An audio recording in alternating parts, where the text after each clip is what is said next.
आज हम अष्टदशों अध्याय श्रीमद् भगवद गीता का पढ़ रहे हैं। और ये जो अध्याय है, ये एक तरीके से एक कंक्लूजन है पूरी श्रीमद् भगवद गीता का। और इस अध्याय में एक आध्यात्मिक समझ है, और इसीलिए इसे मोक्ष संन्यास योग भी कहा गया, संन्यास योग भी कहा गया। ये हम सबको मालूम है कि ये गीता का समापन अध्याय है। और शुरू में ही अर्जुन का प्रश्न था कि ईश्वर, मैं त्याग और संन्यास के भेदों को और स्वरूपों को जानना चाहता हूं। तो ये समझना जरूरी है कि जब शब्द संन्यास आता है तो इसका अर्थ क्या है। सामान्य तौर पर हम कहते हैं कि ये basically it is a renunciation of the worldly life, because this worldly life is a form of Maya, entanglement, possessions. तो ये जो हमारी सांसारिक सामाजिक जीवन है, ये एक तरीके से हमारे मन को बांध लेता है। ये पोजेशंस में हम इस तरीके से लिप्त हो जाते हैं। ये मकान, उसकी चिंता, घर सामान उसकी चिंता, संबंध उनकी चिंता। तो जैसे जैसे ये संसार में हम आते हैं, हम इसी के हो जाते हैं और चीजों को आंतरिक तौर पर पकड़ना शुरू कर देते हैं। एक है कि मैं संसार में हूं, और एक मैं संसार का ही हूं। तो जब आप संसार में होते हो, वो हम सब हैं, लेकिन जब मैं संसार का ही हूं तो ऐसे मग्न हो जाते हो, ऐसे खो जाते हो कि ये भूल जाते हो कि एक दिन हमने सबने ये संसार छोड़ के जाना है। ये मकान, ये चीजें, ये गाड़ी, ये ज्वेलरी, ये नाम, ये पैसा, सब छूटेगा, एकदम छूट जाएगा।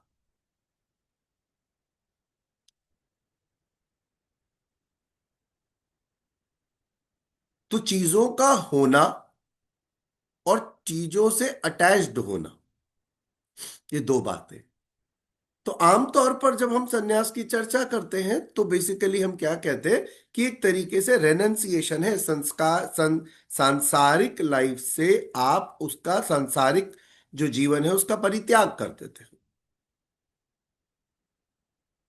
और इसे सनातन में हमारा एक फाइनल स्टेज मानते हैं कि भाई अब आपने सेल्फ रियलाइजेशन के लिए डिटैचमेंट को पकड़ा। आध्यात्मिक तौर पर सन्यास केवल उस मोह का त्याग है। एक्चुअल चीजों को छोड़ने की कोई जरूरत नहीं है। एक्चुअली धन समान चीजों को छोड़ने की जरूरत नहीं है, उसके मोह को त्यागने की जरूरत है। अगर हम इस संसार में, कितनी बार आप लोगों ने मुझसे सुना होगा, I am in the world but not of the world. या हमने क्या कहा कि हम पानी में हैं पर भीग नहीं रहे। ये दोनों की दोनों वाक्य इसी बात को कहते हैं कि फिजिकल या एक्चुअल संन्यास नहीं लेना। कि आप कहोगे साहब मैंने अपना परिवार त्याग दिया, अब हम जंगल में जाके रहेंगे, सांसारिक जीवन हमने छोड़ दिया। नहीं, गृहस्थ को जीवन में रहना है, उसे इन सांसारिक चीजों का मोह त्यागना। ये एक आध्यात्मिक समझ है। तो जो डिटैचमेंट है, अटैचमेंट क्या है? मोह। और जब मोह भंग होता है तो डिटैचमेंट कहते हैं। और जो ये डिटैचमेंट है, ये किस लिए हम लेकर आते हैं? खुद पर काम करने के लिए, कि बाहर की चीजें मेरे ध्यान को ना खींचे। जड़ भरत जी का क्या किस्सा था कि कितने कितने कितने उच्चतम संत, पर मृग में दिमाग, उसकी चिंता की ये बच्चे को कोई खा ना जाए, ये बच्चा बेचारा कहाँ होगा। अब देखिए, हमारा प्रेम भी, हमारी जरूरत से ज्यादा प्रेम जब मोह बन जाता है तो वो भी हमारी कमजोरी बनता है। कि आप किसी की इतनी चिंता कर रहे थे कि मरते समय भी सोच रहे थे पता नहीं वो बच्चा कहाँ होगा। तो अब आपके दिमाग में मृग था तो जाते जाते मृग था, तो वापस आते आते मृग ही होगा अब। तो दूसरे जन्म में आप उसी रूप में वापस आए।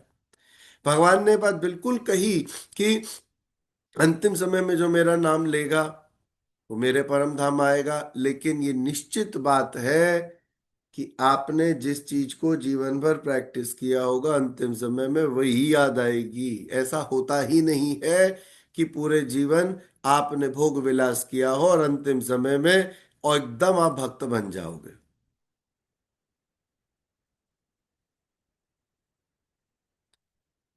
तो ईश्वर इसीलिए पूरे जीवन धीरे धीरे धीरे मन को रमाते हैं, मन को शांत करना सीखते हैं, विकारों को कम करना सीखते हैं, खुद पे काम करते हैं। जब आप मृत्यु के करीब होते हो तो मन को शांत करते हो और इंद्रियों को अंदर खींचने के बाद ध्यान को अपने हृदय देश पे ले आते हो और फिर बाद में ऊपर उठा के लेके जाते हो और सहस्रार चक्र पर टिकाते हो, फिर बाद में ब्रह्मरंध्र से बाहर निकालते हो। ओम प्रणव मंत्र है जिसकी मदद से आप इस ब्रह्म और ब्रह्मांड से बाहर जा सकते हो, ईश्वर तत्व को पा सकते हो। तो ये समझना जरूरी है कि ये जब हम संन्यास योग की बात कर रहे हैं तो हमें एग्जैक्टली छोड़ना क्या है। तो यहां पर ये समझने का प्रयास करते हैं कि भगवान ने कहा कि यज्ञ दान और तप, यज्ञ दान और तप किसी भी काल में त्यागने योग्य नहीं है, यानी ये हमें निरंतर करने हैं। श्रीमद् भगवत गीता में यज्ञ की बात कही गई और मैंने आध्यात्मिक तौर पर भी इसको एक अलग परिप्रेक्ष्य में समझाने का प्रयास किया था। दान कितने तरीके के हो सकते हैं, तप कैसे हो सकते हैं, यज्ञ कैसे कितने कितने हो सकते हैं, ये भी हमने पिछली बार पिछले अध्याय में समझने का प्रयास किया था। तो ये जो तीनों हैं, यज्ञ दान और तप, इनको रखते हुए इनको हमें क्या करना है, निरंतर प्रैक्टिस करना है। इनके जितने भी विरोधी विकार हैं उन्हें त्यागने का प्रयास करना है। तो त्यागना किसे है, विकारों को। और जब हम लोग सेल्फ प्यूरिफिकेशन जैसे प्रोग्राम में अपने अहंकार पे काम करने का प्रयास करते हैं, एडवांस माइंड ट्रेनिंग में अपने विकारों पर काम करने का प्रयास करते हैं, तो एक्चुअली एक्चुअली हम उन विकारों पर ही काम कर रहे हैं। तो त्यागना किसे है, विकारों को। अब आप चीजों को त्याग भी दोगे तो क्या फायदा होगा, आप उससे अटैच्ड मत रहो, बस इतना ही तो है। आदत मत डालो।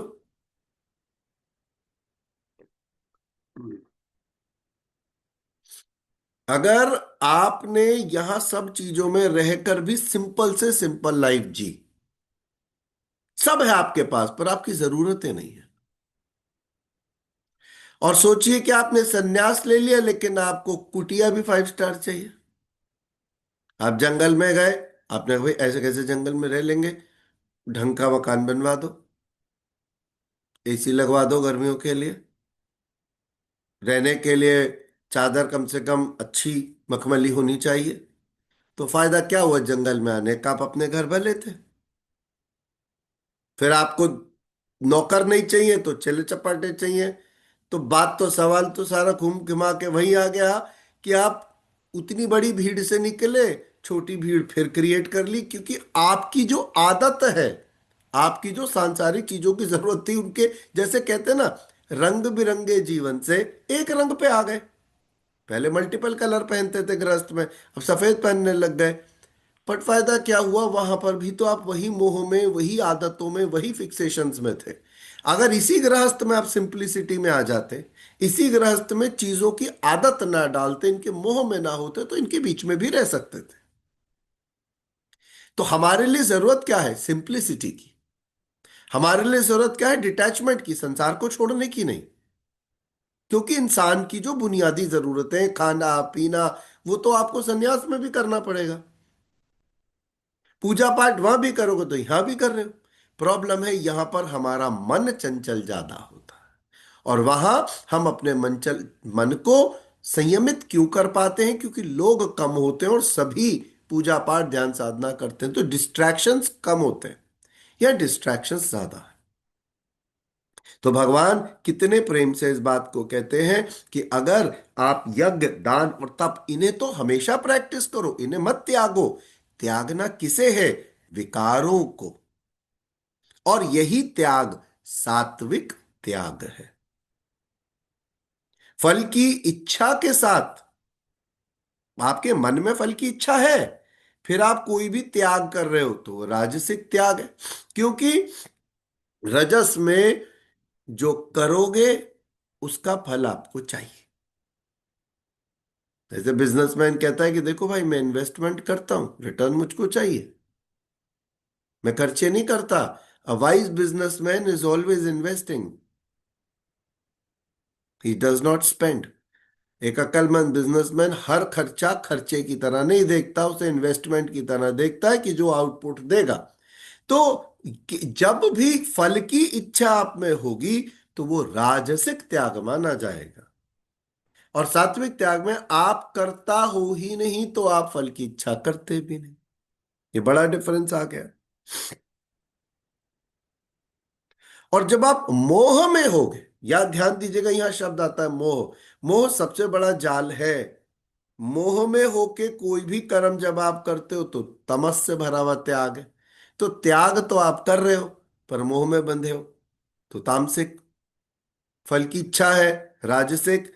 तो और इनमें से दोनों नहीं है, आप अपने विकारों को भी हटा रहे हो तो सात्विक।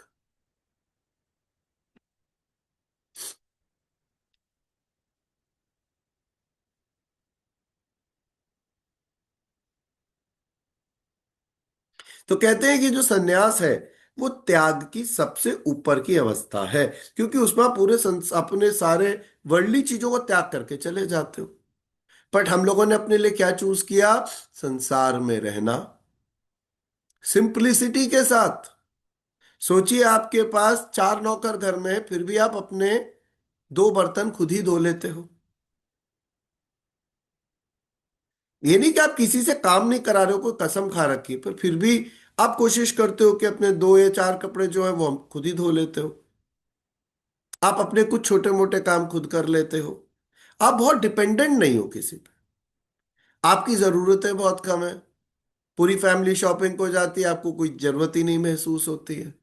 सिंपलिसिटी है सब कुछ, लेकिन जरूरतें ही नहीं है। दूसरा, किसी भी चीज की आदत नहीं है। जिस रुख राखोगे उस रुख रह जाए। एसी में होना बुरी बात नहीं है, मखमली बेड पे सोना भी बुरी बात नहीं, लेकिन इनकी आदत बुरी है। और दूसरा, जो भी चीजें आपके पास है उनमें आपको अटैचमेंट ना हो कि ये मेरा है। मैंने क्या कहा? माली के भाव में जीना है, मालिक के नहीं। दूसरा एग्जाम्पल सबसे अच्छा है, किराएदार बन के घर में रहें अपने ही। ये समझ लें, हमारे परमानेंट जो संसार के मालिक हैं वो इस मकान के मालिक हैं, किराएदार की तरह उन्होंने जगह दे दी है। और कहते हैं किराए की बजाय जा जाके किसी किसी की सेवा कराना, बस। तो हम उन्हें एक्चुअली तो कुछ देते नहीं, पर कभी सेवा का हमें उन्होंने आदेश दिया, वो सेवा जब मौका मिलता है हम लोग कर देते हैं। यही हमारा किराया है। उन्होंने कहा घर में रहो, चीजें इस्तेमाल करो सब, पर ये समझ लेना ये मेरा सामान है, ढंग से यूज करना। और आप मकान मालिक का फ्रिज रखा हुआ है, तो आप धीरे से करोगे ना, तो धीरे से बंद करोगे भैया, खराब ना हो जाए। तो you take lot of care. जब आपकी होती है ना तो आप जैसे मर्जी कर ले, तो आपका एटीट्यूड बड़ा अलग हो जाता है। तो आप हर चीज के साथ ऐसा बर्ताव करें कि है किसी और की, आप यूज कर रहे हो, एंड डोंट गेट अटैच्ड। मकान मालिक की तो दीवार पे भी आप बोलते हो भैया केयरफुली करो, निशान आ जाएंगे भैया, किसी की चीज है, बस। बहुत सिंपल शब्द है, हमें अपनी गृहस्थ अपने संसार को छोड़ के कहीं नहीं जाना। जो गए वो वहां जाके भी गृहस्थी ही बसा बैठे, क्योंकि उनमें अगर मोह साथ में गया तो साथ में समान आ जाएगा, उनके बच्चे पीछे पीछे आएंगे। कि पापा जी आप इतनी परेशानी में रह रहे हो, ये रामू काका श्यामू काका अब से आपकी सेवा करेंगे, अब आपके लिए एसी कॉटेज बनवा देते हैं। तो फायदा क्या होगा? हमारे लिए सरलता जरूरी है, मोह का भंग होना जरूरी है, डिटैचमेंट, और इन चीजों में रहते हुए भी ईश्वर तत्व का दिमाग में होना। तो त्यागना क्या है? विकारों को त्यागना है, वह सात्विक त्याग है। बाकी चीजों से केवल डिटैचमेंट काम कर जाएगा। तो हम काम किस पे कर रहे हैं? विकारों पे ही काम कर रहे हैं। हम आत्ममंथन पे बुनियादी आध्यात्मिक काम कर रहे हैं जो हमें करने चाहिए। नियत कर्म जो हम इस जीवन में लाए हैं, और जो ध्यान से सुख अर्जित होता है, वह सात्विक है। यानी कि सात्विक सुख कैसा होता है? जो ध्यान से आए।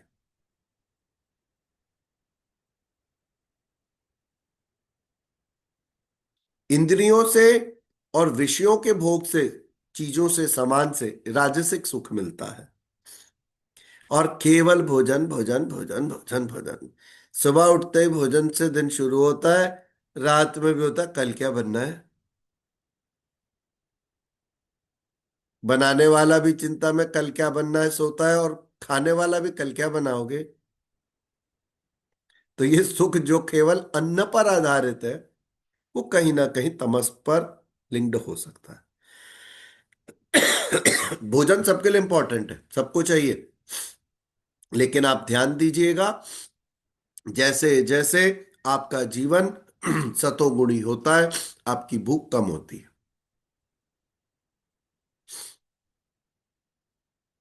नॉट टू कमेंट, भूख ज्यादा है, कोई बुराई नहीं, शरीर की जरूरत जरूरत हो सकती है, लेकिन खाना आपके लिए everything, it can not be everything. ईश्वर तत्व ऊपर है, याद रखिएगा। अन्नमय कोश एक बाहरी स्तर है, आनंदमय कोश आंतरिक है, और चरम सीमा है आनंद की। इसीलिए हम लोग जो सत्य व्रत करते हैं, उस सत्य व्रत में भोजन को सबसे लास्ट पॉइंट मानते हैं।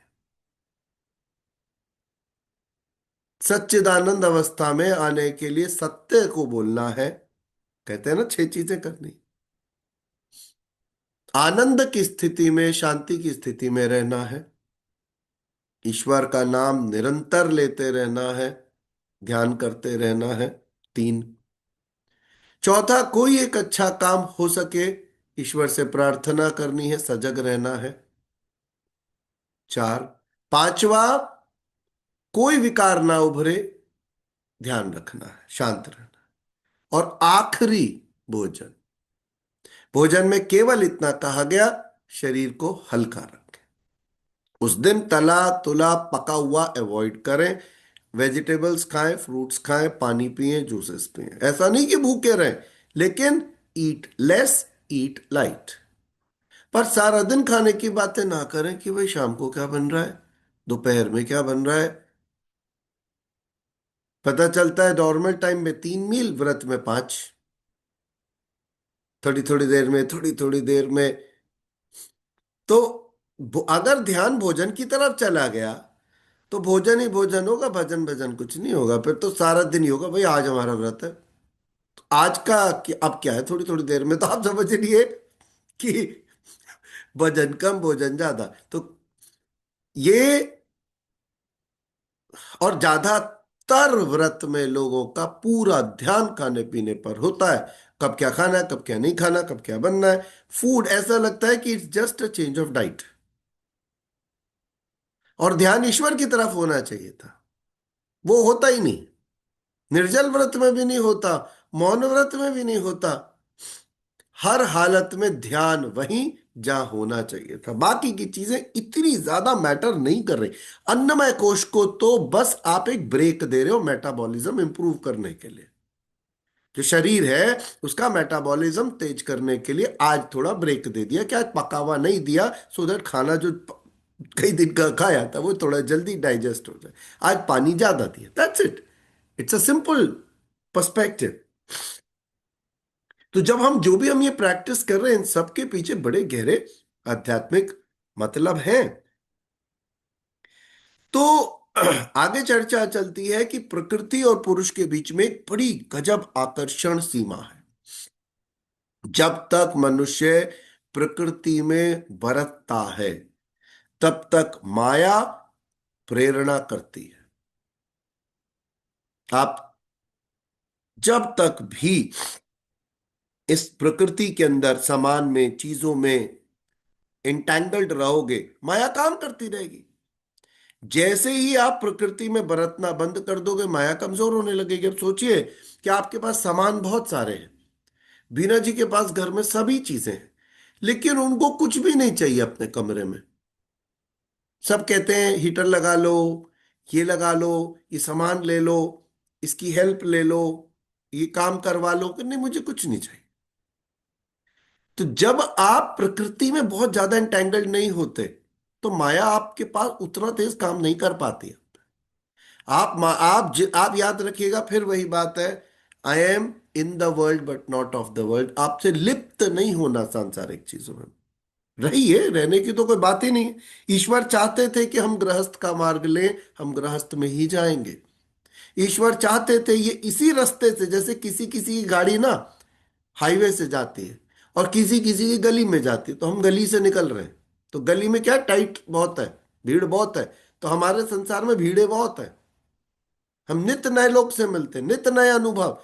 सन्यासी के लिए आसान है, उन्होंने जंगल का रास्ता ले लिया, वहां आदमी नहीं मिलेगा। झगड़ा किससे करोगे? क्रोध का पता ही कैसे चलेगा कि क्रोध आ रहा है कि नहीं आ रहा है? क्योंकि बंदा ही कोई नहीं लड़ने के लिए। या तो थोड़ी थोड़ी देर में पता चल जाएगा। घर में ही कोई ना कोई होगा जो थोड़ी थोड़ी देर में ट्रिगर करेगा, थोड़ी थोड़ी देर में क्रोध पता चलेगा आ रहा है कि नहीं आ रहा। अब जंगल में तो कोई है ही नहीं लड़ने के लिए, किससे लड़ोगे? तो हमें अगर ईश्वर चाहते थे कि ये गली से होकर निकले जहां भीड़ ही भीड़ हो, तो वही सही। हमारी कर्म स्थली जैसी ईश्वर ने चाही थी वैसी ही जाएगी। हम गली से अब छटपटा के बाहर नहीं जाएंगे, हाईवे का रास्ता या जंगल का रास्ता नहीं पूछेंगे। अब तो जो रास्ते में आप लाए हो, उसी रास्ते से आप ही हाथ पकड़ के लेके जाओगे।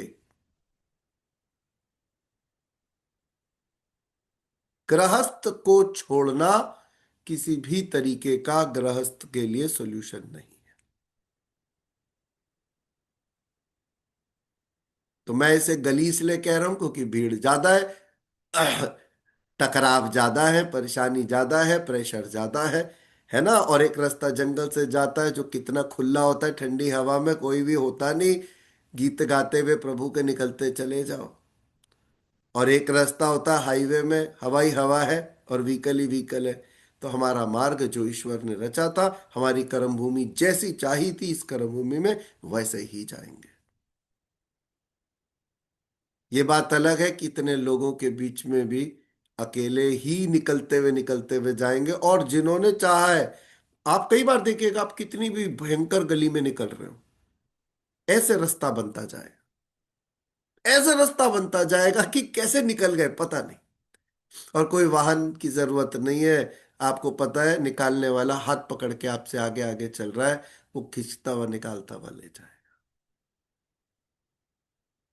It is very very beautiful to be what we are and to continue as he wants.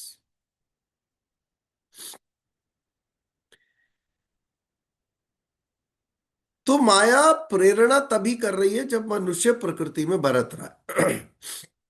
और जब वह इससे ऊपर उठकर अपने इष्ट को समर्पित हो जाता है, तब तो प्रॉब्लम ही सॉल्व हो गई। आप माया में लिप्त थे, तो सारा दिन चिंता ही सी की, क्या खाओगे, कब शॉपिंग पे जाओगे, कब ये काम करोगे, कब वो काम करोगे। और जैसे ही इन चीजों से हटके आपका ध्यान अपने इष्ट पर चला गया, समर्पित हो गए अपने इष्ट को, और उन्हें ये जान लिया कि मेरा रथी जो है, जो मेरा रथ खींच रहा है, वो मेरे हृदय देश में है, मेरे अंदर मेरा ईश्वर विद्यमान है। बस अब तो आप कभी अकेले नहीं हो सकते। आप अकेले कभी हो ही नहीं। वननेस ऑफ गॉड, आप डुअलिटी में जिए तो भी बुरी बात नहीं, द्वैत भी बुरी बात नहीं। द्वैत भावनाओं का, भक्ति का क्षेत्र है, अद्वैत ज्ञान का क्षेत्र है। आप वननेस विद गॉड में भी अहम ब्रह्मस्मि जानते हो, और जब आप ईश्वर को किसी स्वरूप में अपने हृदय देश में देखते हो तो भक्ति भाव से आंखें भर लेते हो। परेशानी किसी में भी नहीं। याद रखेगा, द्वैत और अद्वैत दो भिन्न चीजें नहीं है। Energy and matter are the same, only a transformation or a manifestation.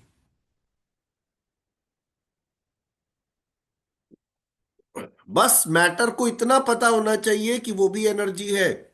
इस ग्लास को ये पता होना चाहिए कि वो भी सूक्ष्म ऊर्जा ही है।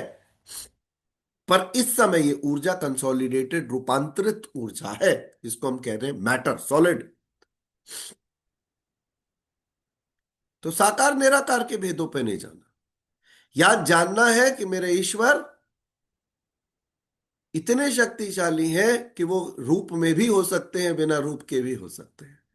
उनकी ही रची हुई माया में वही मायापति हैं, और गुरु के गुरु भी वही हैं। निकाल के भी वही ले जाएंगे। जिस रूप में, जिस स्वरूप में, या बिना किसी रूप और स्वरूप के भी ईश्वर की क्षमता है आपको निकाल के ले जाने की। पर पहला कदम हमें ही बढ़ाना होता है, बस। तो इसीलिए श्रीमद् भगवद गीता में हम ये क्या कहते हैं कि अपने इष्ट, अपने आराध्य, अपने गुरु की ओर समर्पण हमारे लिए जरूरी है। ये जानना कि वो हृदय देश में है, वो रथी की तरह है, वही रथ चला रहे हैं, फिर आगे का काम ईश्वर कर लेंगे। और ऐसे ही स्तर पर अर्जुन भी थे, संजय भी थे। इनकी अच्छी पात्रता थी, और आज आप भी हैं। हमें क्या ऐसा लगता है कि हर इंसान को श्रीमद् भगवद गीता समझ आ जाएगी? रखी बहुत लोग के घर में। आजकल तो आइस्कॉन से लोग रोड पे भी सबको बेच रहे हैं। तो कितने लोग खरीद खरीद के ले आते हैं, पर इतनी मोटी किताब देखते ही दो गहरी सांसें लेते हैं, कहते हैं कल शुरू करेंगे, फिर वो कल आता ही नहीं।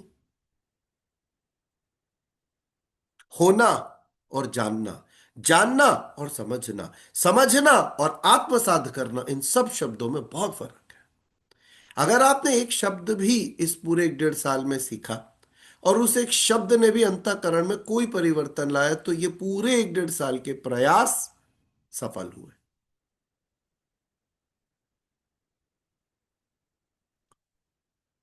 तो यहां भगवान प्रेरणा करते हैं कि भैया तुम समर्पित हो ईश्वर तत्व की तरफ।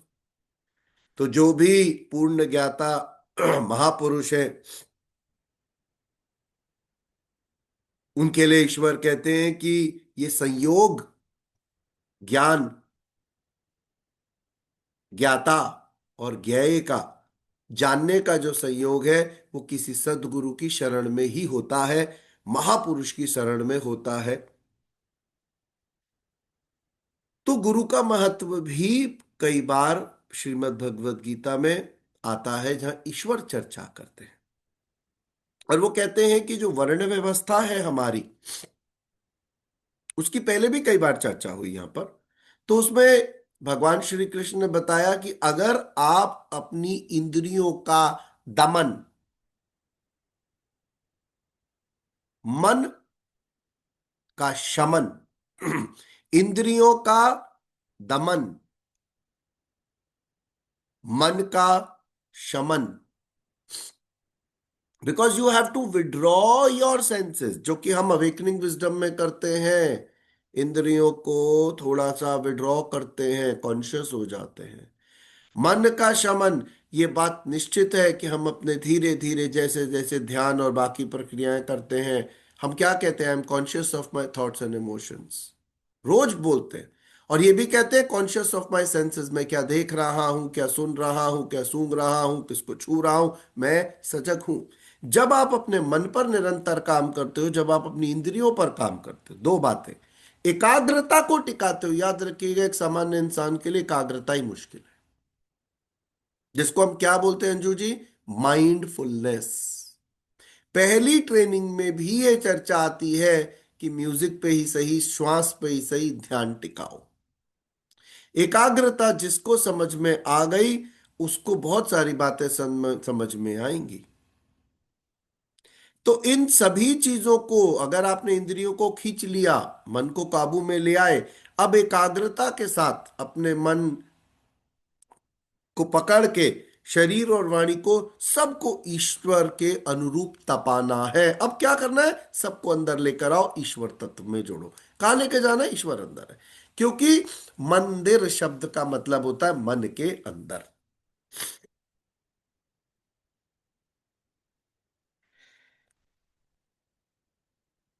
मन के अंदर ईश्वरीय जानकारी का संचार अपने आप होने लगेगा, ईश्वरीय निर्देश अपने आप होने लगेंगे। अनुभव से कहता हूं, ईश्वर आपके आसपास संकेतात्मक रूप से होते हैं। कभी किसी मनुष्य के रूप में, कभी किसी ऊर्जा के रूप में, कभी कैसे, कभी आपकी हायर एनर्जी के रूप में, कभी हायर कॉन्शियसनेस के रूप में, निरंतर अलग अलग स्वरूपों में ईश्वर आपके साथ हमेशा होते हैं। कभी आपके अंदर ऊर्जा देते हैं, कभी आपको प्रेरणा देते हैं, कभी आपको इंट्यूशन देते हैं, कभी बाहर के संकेत देते हैं, लेकिन हमेशा होते हैं। हम सजग नहीं रहते उन संकेतों को समझने के लिए।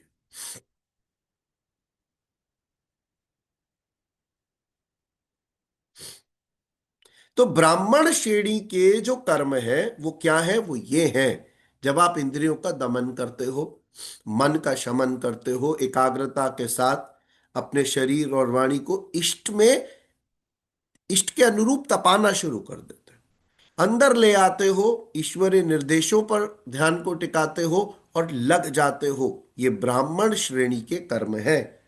तो जो आप कर रहे हैं ये ब्राह्मण श्रेणी के कर्म है।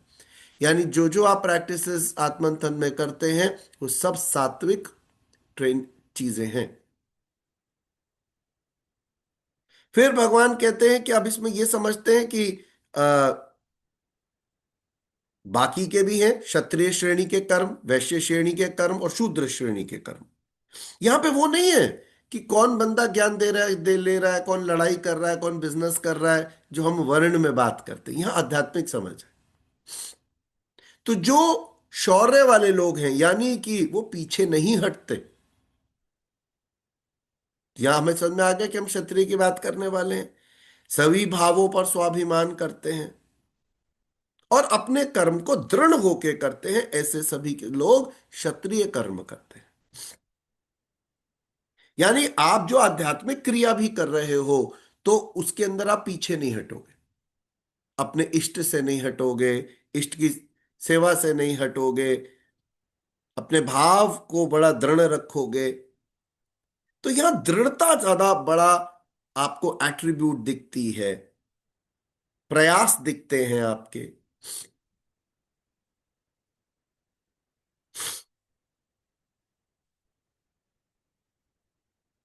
और वैश्य श्रेणी के कर्म कैसे होते हैं, जब आप अपनी इंद्रियों का संरक्षण करते हो, थोड़े से कॉन्शियस हो जाते हो, और जो हमारी आत्मिक संपत्ति है उसका संवर्धन करते हो, यानी प्रमोशन करते हो। आत्मिक जो आपकी प्रॉपर्टी है उसे आप एनहांस करने का प्रयास करते हो। संवर्धन का मतलब होगा एक तरीके से एनहांस करना, प्रमोशन। तो जब आप अपनी आत्मिक संपत्ति को एनहांस या संवर्धन करते हो, इंद्रियों का संरक्षण करते हो, तो उसे वैश्य श्रेणी का कर्म कहते हैं। और अंतिम आता है शूद्र श्रेणी का कर्म। शूद्र का मतलब यह माना गया कि भाई जो भक्त अभी अल्पज्ञ है, बहुत मच्योर भक्त नहीं है वो, ठीक है, यहां पर सरनेम से कोई लेना देना नहीं है। अब आप सोचिए कि हम में से कोई एक जना, ठीक है, योगेश जी अपने किसी फ्रेंड को ले गए कि चलो भाई साहब बड़ा अच्छा सत्संग होता है, आओ तुम्हें लेके चलता हूं।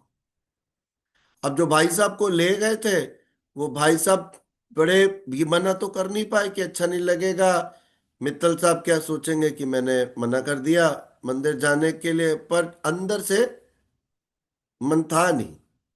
अब पहुंच तो गए, तो अब जो इंसान का अच्छी जगह पहुंच के भी मन ना टिके, वो अल्पज्ञ है।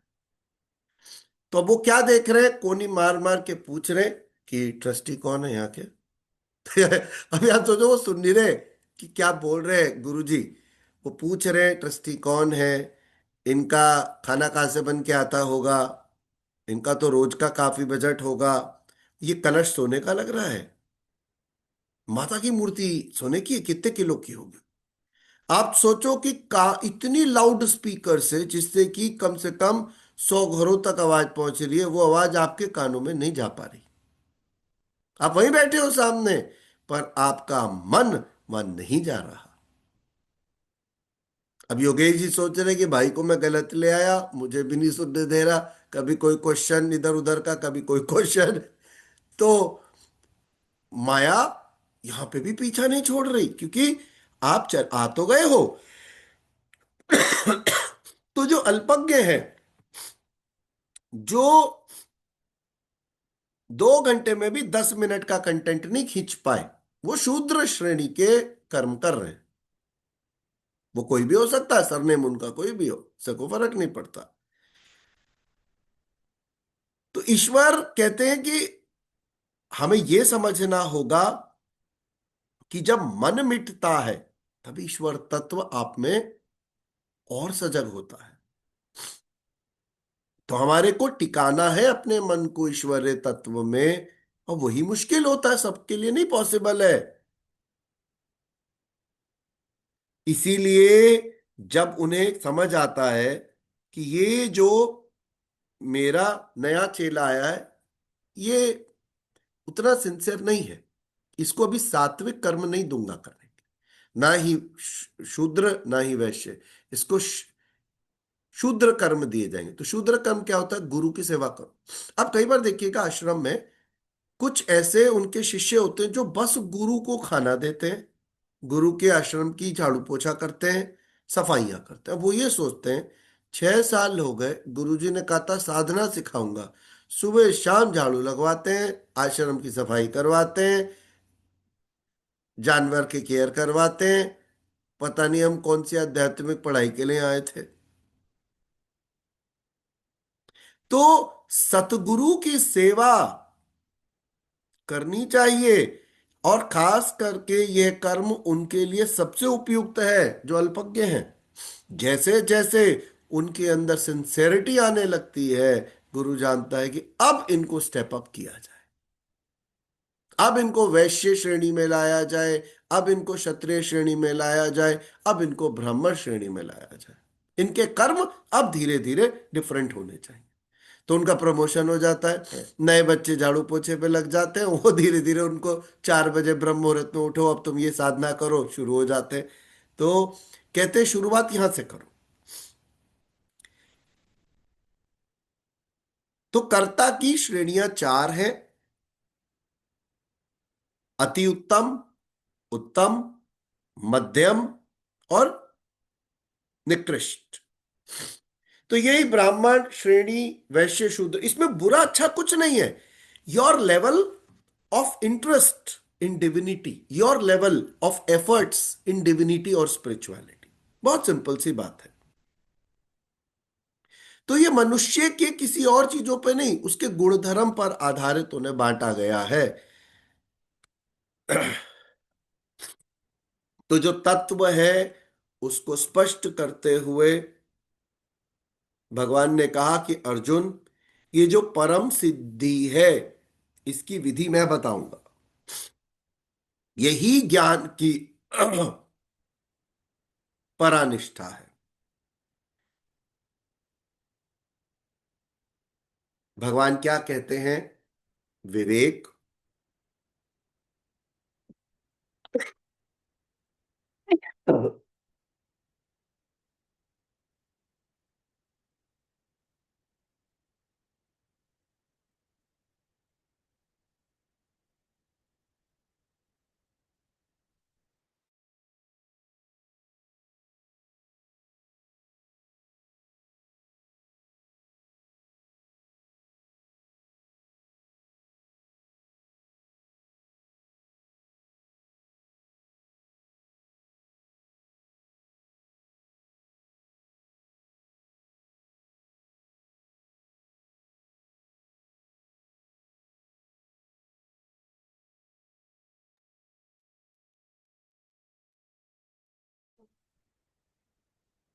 ओके।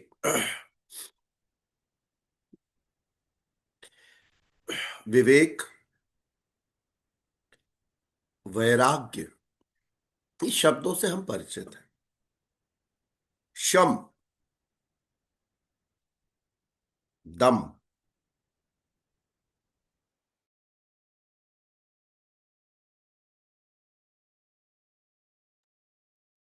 ब्रह्मसूत्र में हम लोगों ने पढ़ा था शम और दम को। शम बेसिकली आपकी इनर ट्रैंक्विलिटी होती है। किस तरीके से आप अपने मन को मोल्ड करते हो, मोड़ देते हो, शांत करते हो, और इस संसार की जो डिस्ट्रैक्शंस है ना, उसे अलग करते हैं वर्ल्डली अटैचमेंट से। शम कहते हैं। और दम है अपनी इंद्रियों पर काम करना। एक सिमिलर शब्द हम इस्तेमाल करते हैं योगिक भाषा में, वो है प्रत्याहार। तो जब आप अपनी नाक आंख कान को एक्सटर्नल चीजों से थोड़ा सा विड्रॉ करते हो और कंट्रोल लेकर आते हो, अवेयरनेस लेकर आते हो, तो दम है। तो ऐसे समझते हैं कि ईश्वर कह रहे हैं विवेक, वैराग्य, शम, दम, चिंतन, ध्यान, इसकी जो प्रवृत्ति है, इसकी प्रवृत्ति ब्रह्म में प्रवेश दिला देने वाली है। तो आप अगर ध्यान से देखेंगे तो आपने अवेकनिंग विजडम में प्रत्याहार प्रैक्टिस किया, उसके बाद विकारों पर काम किया। आप निरंतर उन चीजों पर काम कर रहे हैं जो शास्त्रमत तौर पर कहीं गई, अलग अलग प्रोग्राम्स, अलग अलग लेवल्स पर आपको आध्यात्मिक तौर पर प्यूरिफाई ही कर रहे हैं। जो विवेक है, वैराग्य है, शम है, दम है, चिंतन है, ध्यान है, ये सब क्या करता है? ब्रह्म में प्रवेश दिलाने वाली ये योग्यताएं हैं जो आपको मच्योर करती हैं और स्पिरिचुअल मच्योरिटी देती है। और किन विकारों से दूर करने का प्रयास कर रही हैं? काम। काम का मतलब केवल लस्ट नहीं है, कामनाएं भी हैं। काम, क्रोध, मोह, राग, द्वेष, तो कितने सारे ऐसे विकार हैं जो बड़े मूल लेवल पर काम करते हैं। और जैसे जैसे इन विकारों से घसीटती है आपको, प्रवृत्ति को आपकी शांत करने लग जाती है। तो जितना मैंने, हम क्या बोल रहे थे सेल्फ प्यूरिफिकेशन में, कि जितना आप में शांति बढ़ती जा रही है, समझ लीजिएगा उतना अहंकार घटता जा रहा है। तो पूर्णता शांति की ओर ले जाते हैं, और उस समय वे व्यक्ति ब्रह्म को जानने योग्य होता है। जब तक आप एक असीम शांति में नहीं है, ब्रह्म को जानने योग्य नहीं है, क्योंकि मन हमेशा छटपटाट में रहेगा। मन ठहरेगा ही नहीं ईश्वर तक। 10-5 मिनट बैठ जाना तो ठीक है, लंबे समय तक टिकना मुश्किल होगा। और इस स्थिति को बोलते हैं पराभक्ति, जिसके अंदर ईश्वर में ही डूबे रहने का दिल करे। ये बहुत उच्चतम स्थिति है जिसमें ईश्वर ईश्वर ईश्वर ईश्वर ईश्वर ईश्वर ईश्वर ईश्वर हो जाए। क्या कहते हैं? पराभक्ति। पराभक्ति के द्वारा वो तत्व को जाना जा सकता है। तत्व क्या है? परमात्मा, क्योंकि वही परम तत्व है। और परमात्मा का गुण क्या है? अव्यक्त, शाश्वत, अपरिवर्तनशील, क्योंकि वो चेंज नहीं होता। और वो बहुत सारे अलौकिक गुणों वाले हैं ईश्वर। तो जब हम तत्व की बात करते हैं तो परम तत्व की बात करते हैं। और जब प्राप्ति होती है तब आत्मा उसी में ही स्थित हो जाती है।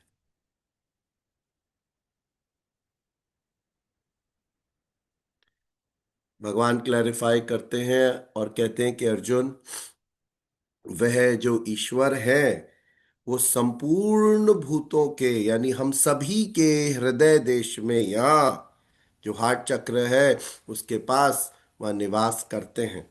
ये एक सिंबॉलिक अंडरस्टैंडिंग है। ठीक है, it is a symbolic understanding.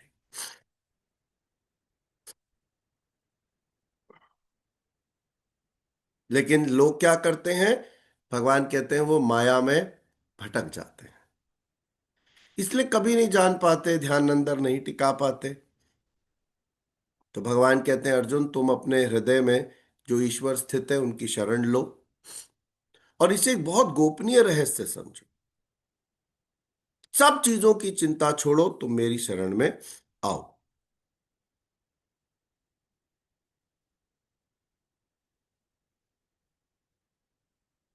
Arjun कहते हैं कि ईश्वर, मैंने आपकी सारी बातें सुनी और मेरे अंदर का मोह भी अब नष्ट हो गया, हर तरीके का ज्ञान मिट गया।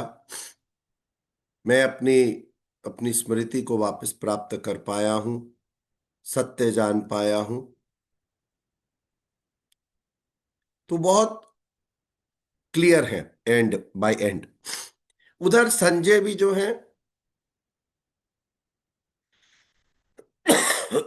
वो कहते हैं कि भगवान श्री कृष्ण और अर्जुन महात्मा है और वो स्मरण कर रहे हैं, हर्षित हो रहे हैं। तो इस मोक्ष संन्यास योग में या संन्यास योग में कैसे बाहर आया जाए, ईश्वर तत्व क्या है, ईश्वर तत्व से कैसे मिला जाए, इन सब चीजों पर हमने गहराई से समझने का प्रयास किया। और ये एक तरीके से कंक्लूडिंग चैप्टर है। संन्यास का स्वरूप इसमें स्पष्ट हुआ और ये भी समझा हमने कि संन्यास का आध्यात्मिक मतलब क्या है। खाली एकांत में रहना नहीं है, लेकिन इस माया में रहते हुए भी मोह भंग करना है, फल की इच्छा ना करते हुए कर्म करना है, समर्पण के साथ ईश्वर से जुड़ना है और उनमें टिक जाना है।